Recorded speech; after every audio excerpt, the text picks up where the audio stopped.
Praise lord. ప్రభునందు ప్రియమైనటువంటి దేవుని పిల్లలకు ప్రభు అయిన యేసుక్రీస్తు వారి నామములో వందనాలు శుభాలు తెలియపరచిన పిల్లరా, మరి గడిచిన దినమంతా కూడా ప్రభు తన కృపావాత్సల్యంలో భద్రపరుచుకుని క్షేమమును ఆరోగ్యమును ఆయుస్సును అనుగ్రహించి మరి నూతన దినాన్ని ప్రభు మనకు అనుగ్రహించారండి. ఈ 2025వ సంవత్సరము మరి 5వ నెల 3వ దినాన్ని ప్రభు మనకు అనుగ్రహించి మరి ఈరోజు దేవుని వాక్యము, పిల్లలారా తమ ఆస్తి యందు నమ్మిక ఉంచేవారు దేవుని రాజ్యములో ప్రవేశించుట ఎంతో దుర్బలం. మార్కు సువార్త 10:24. పిల్లల వాక్యము నమ్మదగినది, పూర్ణాంగీకరణకు యోగ్యమైనది. యేసుక్రీస్తు ప్రభు వారి దగ్గరికి ఒక యవనస్తుడు వచ్చాడు. అతడు ధర్మశాస్త్రోపదేశకుడు. యవన బిడ్డ వచ్చి అంటున్నాడు, మరి నిత్యజీవం వెళ్ళాలంటే నేనేం చేయాలంటున్నాడు.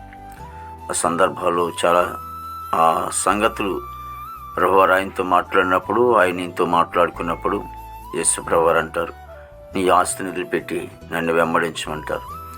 కానీ నేను వెంబడించను, కానీ నా ఆస్తి నాకు కావాలన్నట్లుగా మాట్లాడుతూ ఉంటారు. ఆ సమయంలో మరి శిశువులతో ప్రభువారు మాట్లాడుతున్నటువంటి సందర్భం ఏంటంటే, మరి ఆ ఆస్తి గలవాడు అంటే ఆస్తి మీద నమ్మకం ఉంచకుండా, అంటే ఎవరైతే ఆస్తినిచ్చారో ఆ ఆస్తినిచ్చిన వారి మీద నమ్మకం ఉంచటం ద్వారా నిత్యజీవం ఉంటుంది.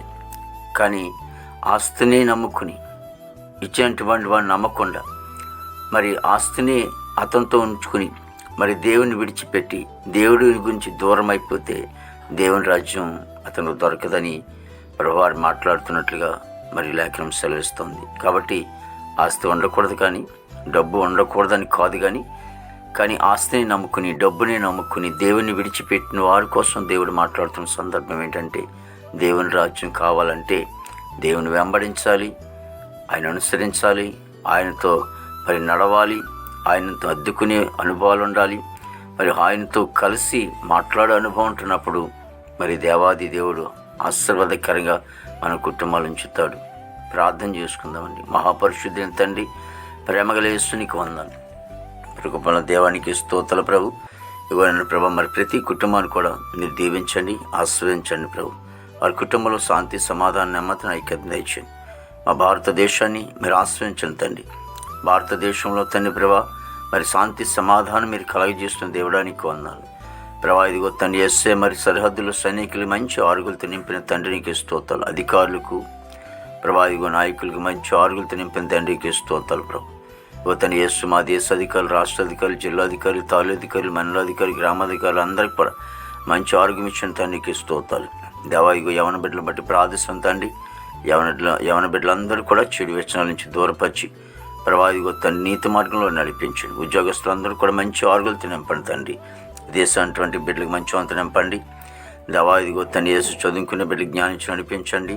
పనికెళ్ళే బిడ్డలకు మంచి వంతు నింపండి తండ్రి.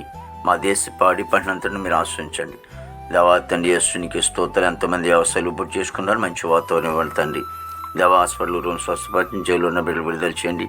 కోర్టు గోడలు, కేసు గోడలను కొట్టి వేసి ప్రభా, ఇదిగో తండ్రి నాయన ఈ నెలలో ప్రభా మరి నాయన రక్షణ సువార్త సభలు జరిగించుకుంటూ ఉన్నారు దేవా. తండ్రి అనేకమైన సభల్లో పాల్గొని ప్రభా రక్షణబడి కృప దయచేయండి తండ్రి. ఇంకే స్తోత్ర సభలు ఆశ్రయం జరిగించుకోండి.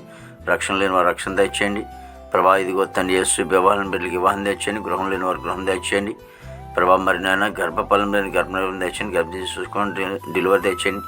తల్లి బిడ్డకి క్షేమం దయచేయండి తండ్రికి స్తోత్రాలు. ప్రతి సేవకురాలు వారి బిడ్డలు, కుటుంబం, పరిచయం అంతటిని మీరు ఆశ్రయించి దీవించి దినమంతని విశేషమైన కృపతో నింపి నీ నామానికి మాత్రం మహిమ తెచ్చుకోండి. యేసుక్రీస్తు నామములో అడుగుచున్నాం తండ్రి.